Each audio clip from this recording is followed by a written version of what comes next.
Good morning or good afternoon, dear students. For today's lesson, there will be some discussion of the homework for paragraph 7.2, and those are questions 18 till 22. Using this clip, I'm going to explain the answers, and you can check your own answers, or you can make sure it's more clear. If you have any questions, please send me a message using Teams or Magister.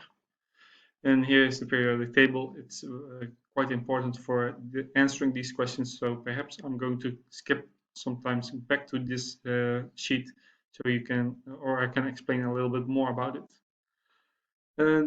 Question 18. This exercise is about two atoms, X and Y. Atom X has 80 protons and 118 neutrons. Of which element is it an isotope? See table 3. Now here is the periodic table, and it's table 3 as well.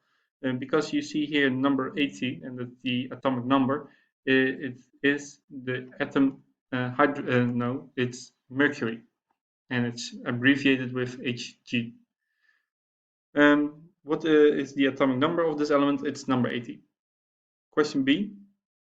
Atom Y has the same mass number as atom X, but two fewer protons. How many neutrons does atom Y have? Well, that should be 120 because they have both a mass of 198, but atom Y only has 80 protons.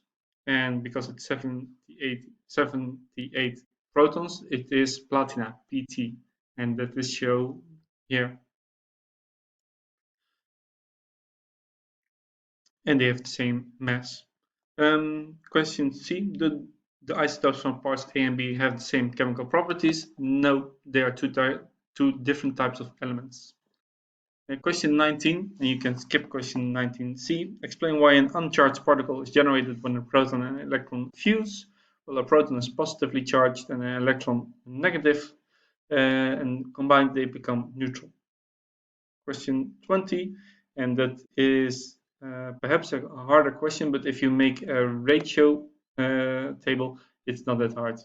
You know that when you have a hot air balloon, the radius of which will be 20 meters, but the nucleus would only be 0.00035 meters.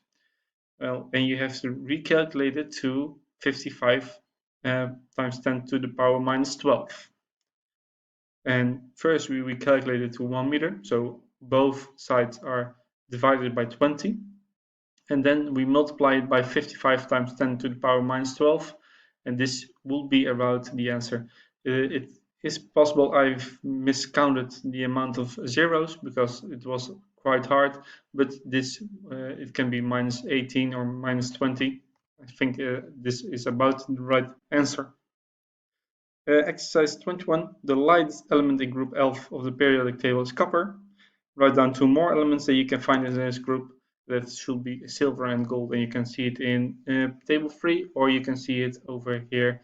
And here we've got copper, and in the same group there will be argentum, and that's silver, or aurum, and that's gold.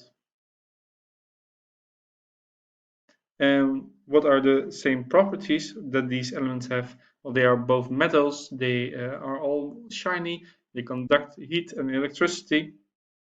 Those are all the same characteristics. Question 22, and that's about the isotopes of magnesium. And well, question B and C aren't that important. It's most about the table below that you can understand why. This is the complete table, and let's see, the atomic number is 12 in each case because they are always magnesium. Only the mass differs, and because the atomic number is always 12, the amount of protons are 12 as well. Only the number of neutrons can vary, so magnesium 25, 12 protons, and then we've got 13 neutrons. But these are the answers for question 18 till 22. If you have any questions left, please send me a message.